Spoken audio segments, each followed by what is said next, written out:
Mother promise ಇದು ಪೂರ್ಣ ಮೈಸೂರು ಅವರು ಡೈರೆಕ್ಟ್ ಮಾಡಿರುವಂತಹ ಸಿನಿಮಾ. ಇಲ್ಲಿ ಡಾಲಿ ಧನಂಜಯ್ ಲೀಡ್ ರೋಲ್ ಅಲ್ಲಿ ಕಾಣಿಸ್ಕೊಂಡಿದ್ದಾರೆ. ಡಾಲಿ ಪಿಕ್ಚರ್ಸ್ ಬ್ಯಾನರ್ ಅಡಿಯಲ್ಲಿ ಬರ್ತಾ ಇರುವಂತಹ ಈ ಸಿನಿಮಾ ಕಾಮಿಡಿ, ಡ್ರಾಮಾ ಮತ್ತೆ ಆಕ್ಷನ್ ಜಾನರ್ಗೆ ಸೇರ್ಬೋದು ಅನ್ನೋದನ್ನ ಟ್ರೈಲರ್ ಸೂಚಿಸ್ತಾ ಇದೆ. ಈ ಟ್ರೈಲರ್ ನೋಡಿ ನಮ್ಗೆ ಏನ್ ಅನಿಸ್ತು, ಏನೆಲ್ಲ ಇಷ್ಟ ಆಯ್ತು, ಏನೆಲ್ಲ ನಿರೀಕ್ಷೆಗಳನ್ನ ಇಟ್ಕೋಬಹುದು ಅನ್ನೋದನ್ನ ಈ ಟ್ರೈಲರ್ ರಿವ್ಯೂ ನಲ್ಲಿ ಹೇಳ್ತೀನಿ. ಬನ್ನಿ ನೋಡ್ಕೊಂಬರೋಣ. ಹಾಯ್, ಎಲ್ರಿಗೂ ನಮಸ್ಕಾರ ಅಂಡ್ ವೆಲ್ಕಮ್ ಟು ಖಡಕ್ ಸಿನಿಮಾ. ಹಾನೆಸ್ಟ್ಲಿ ಹೇಳಬೇಕು ಅಂದ್ರೆ ಟ್ರೈಲರ್ ಶುರುವಾದ ಕೆಲವೇ ಸೆಕೆಂಡ್ಸ್ ಅಲ್ಲಿನೇ ಇದು ರೆಗ್ಯುಲರ್ ಡಾಲಿ ಸಿನಿಮಾ ಅಲ್ಲ ಅನ್ನುವಂತಹ ಫೀಲಿಂಗ್ ಬರುತ್ತೆ. ಈ ಹಿಂದೆ ಡಾಲಿ ಅವರನ್ನ ನಾವು ಟಗರು, ಬಡವ ರಾಸ್ಕಲ್, ಹೆಡ್ ಬುಷ್ ಹೀಗೆ ಇಂಟೆನ್ಸ್ ಪಾತ್ರಗಳಲ್ಲಿ ನೋಡಿದ್ವಿ. ಆದ್ರೆ ಇಲ್ಲಿ ಸ್ವಲ್ಪ ಡಿಫ್ರೆಂಟ್ ಶೇಡ್ ಅಲ್ಲಿ ಕಾಣಿಸ್ತಾ ಇದ್ದಾರೆ. ಟ್ರೈಲರ್ ನ ನೋಡಿದ್ಮೇಲೆ ಕಾಮಿಡಿ, ಕ್ರೈಮು ಮತ್ತೆ ಕಂಪ್ಲೀಟ್ ಕ್ಯೂಸ್ ಮಿಕ್ಸ್ ಮಾಡಿ ಒಂದ್ ಒಳ್ಳೆ ಫನ್ ರೈಡ್ ನ ಕೊಡೋದಕ್ಕೆ ಹೊರಟಿದ್ದಾರೆ ಅನ್ನೋದು ಗೊತ್ತಾಗ್ತಿದೆ.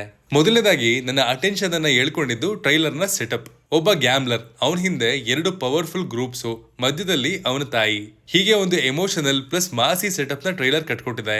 ಟೈಟಲ್ ಮದರ್ ಪ್ರಾಮಿಸ್ ಅಂತ ಅಂದ್ಮೇಲೆ ಇದು ಕಂಪ್ಲೀಟ್ ಎಮೋಷನಲ್ ಸಿನಿಮಾ ಇರಬಹುದು ಅಂತ ಅನ್ಕೊಂಡ್ರೆ ಟ್ರೈಲರ್ ಬೇರೆಯದ್ದೇ ಡೈರೆಕ್ಷನ್ ಗೆ ಹೋಗುತ್ತೆ.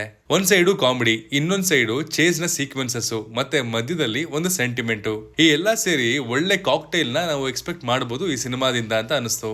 ಈ ಕಾಂಬಿನೇಷನ್ ಸ್ವಲ್ಪ ಇಂಟ್ರೆಸ್ಟಿಂಗ್, ಆದ್ರೆ ರಿಸ್ಕು ಅಷ್ಟೇ ಜಾಸ್ತಿ ಇದೆ ಅಂತ ಅನಿಸ್ತು. ಯಾಕಂದ್ರೆ ಸಿನಿಮಾದಲ್ಲಿ ಡಾಲಿ ಅವರ ರನ್ ಟೈಮ್ ಕೂಡ ಜಾಸ್ತಿ ಹೊತ್ತು ಇದೆ ಅನ್ನೋದು ಕ್ಲಿಯರ್ ಆಗಿ ಗೊತ್ತಾಗ್ತಿದೆ. ಅಂಡ್ ಪ್ರತಿಯೊಂದಕ್ಕೂ ಸರಿಯಾದ ರೌಂಡ್ ಅಪ್ ಅನ್ನ ಕೊಡದೆ ಹೋದ್ರೆ ಸಿನಿಮಾದ ಎಕ್ಸ್ಪೀರಿಯನ್ಸ್ ಸ್ವಲ್ಪ ಕಿರಿಕಿರಿ ಕೂಡ ಆಗ್ಬೋದು.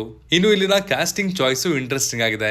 ಡಾಲಿ ಪಿಕ್ಚರ್ಸ್ ನ ಪರ್ಮನೆಂಟ್ ಮೆಂಬರ್ ನಾಗಭೂಷಣ ಅವರೊಡನೆ ಚಿ ಗುರುದತ್, ಮಹದೇವ್ ಪ್ರಸಾದ್, ಅಷ್ಟೇ ಅಲ್ಲದೆ ವೆರಿ ಟ್ಯಾಲೆಂಟೆಡ್ ಯಶವಂತ್ ಗೌಡ ಅವರು ಸಹ ಕಾಣಿಸ್ಕೊಳ್ತಾ ಇದ್ದಾರೆ.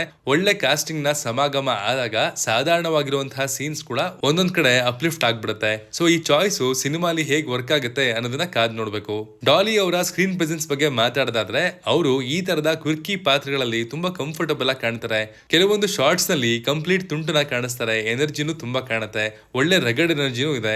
ಟ್ರೈಲರ್ ನಲ್ಲಿ ಅವರ ಕ್ಯಾರೆಕ್ಟರ್ ಕಂಪ್ಲೀಟ್ ಕನ್ಫ್ಯೂಷನ್ ನ ಹುಟ್ಟಿಸಿದೆ. ಅಂಡ್ ಅವರ ಕ್ಯಾರೆಕ್ಟರ್ ನ ಹೇಗೆ ಡಿಸೈನ್ ಮಾಡಿದ್ದಾರೆ ಅನ್ನೋದನ್ನ ನಾವು ಕಾದ್ ನೋಡ್ಬೇಕು. ಮ್ಯೂಸಿಕ್ ಮತ್ತೆ ಬ್ಯಾಕ್ ಗ್ರೌಂಡ್ ಸ್ಕೋರ್ ಬಗ್ಗೆ ಕಂಪ್ಲೀಟ್ ಕ್ಲಾರಿಟಿ ಟ್ರೈಲರ್ ನಿಂದ ಯೂಶಲಿ ಸಿಗಲ್ಲ. ಆದ್ರೆ ಕೆಲವೊಂದು ಬೀಟ್ಸ್ ನೋಡಿದ್ಮೇಲೆ ಒಂದು ಫನ್ ಕಮರ್ಷಿಯಲ್ ಎಂಟರ್ಟೈನರ್ ಗೆ ಬೇಕಾಗಿರುವಂತಹ ಎನರ್ಜಿನ music and background score ತಂದು ಕೊಡುತ್ತೆ ಅನ್ನುವಂತಹ ಎಕ್ಸ್ಪೆಕ್ಟೇಷನ್ಸ್ ಅಂತೂ ಇದೆ. ಇನ್ನೊಂದು ಒಳ್ಳೆ ವಿಷಯ ಅಂದ್ರೆ ಟ್ರೈಲರ್ ತುಂಬಾ ಕಥೆಯನ್ನ ಎಲ್ಲೂ ಬಿಟ್ಕೊಟ್ಟಿಲ್ಲ. ಒಳ್ಳೆ ಮೂಮೆಂಟ್ಸ್ ನ ಟ್ರೈಲರ್ ನಲ್ಲಿ ಬಿಟ್ಕೊಡೋ ಬದಲು ಅದನ್ನ ಬಿಗ್ ಸ್ಕ್ರೀನ್ ಗೆ ಉಳಿಸಿರೋದು ಒಂದು ಸ್ಮಾರ್ಟ್ ಮೂವ್ ಅನ್ನೋದು ನನ್ನ ಒಪಿನಿಯನ್. ಖಡಕ್ ಆಗಿ ಹೇಳೋದಾದ್ರೆ ಮದರ್ ಪ್ರಾಮಿಸ್ ಟ್ರೈಲರ್ ಕುತೂಹಲವನ್ನ ಮೂಡಿಸಿದೆ. ಡಾಲಿ ಧನಂಜಯ ಅವರ ಡಿಫ್ರೆಂಟ್ ಶೇಡು, ಒಂದು ಇಂಟ್ರೆಸ್ಟಿಂಗ್ ಸೆಟಪ್ ಮತ್ತೆ ಟೈಟಲ್ ಹಿಂದೆ ಇರುವಂತಹ ಎಮೋಷನ್ ಈ ಸಿನಿಮಾದ ಮೇಲೆ ನಿರೀಕ್ಷೆಯನ್ನ ಹುಟ್ಟಿಸಿದೆ. ಬಡವ ರಾಸ್ಕಲ್ ನಂತೆಯೇ ಇನ್ನೊಂದು ಮ್ಯಾಸಿವ್ ಸಕ್ಸಸ್ ಸಿಗುತ್ತಾ ಅನ್ನೋದನ್ನ ಕಾದ್ ನೋಡ್ಬೇಕು. ಇದಾಗಿತ್ತು ಮದರ್ ಪ್ರಾಮಿಸ್ ಟ್ರೈಲರ್ ರಿವ್ಯೂ. ನೀವು ಈ ಟ್ರೈಲರ್ ನ ನೋಡಿದ್ರೆ ನಿಮ್ಗೆ ಏನ್ ಅನಿಸ್ತು, ಏನೆಲ್ಲ ಇಷ್ಟ ಆಯ್ತು, ಏನೆಲ್ಲ ಕಷ್ಟ ಆಯ್ತು ಎಲ್ಲವನ್ನ ಕಮೆಂಟ್ ಮಾಡಿ ತಿಳಿಸಿ. Signing off, Manu.